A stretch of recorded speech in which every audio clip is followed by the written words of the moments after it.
কই রে আসে ও এইটার আওয়াজ আসছে।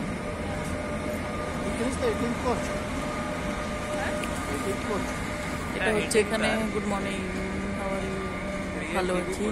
আজকে তোমাদেরকে সিওল রেলওয়ে স্টেশন দেখাচ্ছি। আমরা বুলেট ট্রেনে করে ভূষণ যাব।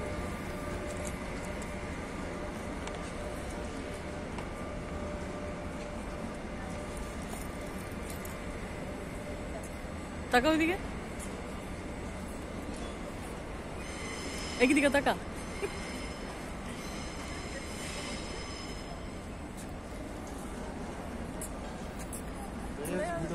এই তো চলে আসছে, আসছে আস্তে আস্তে ঢুকছে, ঢুকে গেছে, আসছে। এখান থেকে যাবে না, আমাদের সব লোকেট থাকবে, সেটা কথা না। নাম্বার দেওয়া সব কিছু আছে, কিন্তু ওই লাগেজগুলোকে লোক ঢোকানো হচ্ছে, ঢুকিয়ে বসানোটি হচ্ছে চ্যালেঞ্জ।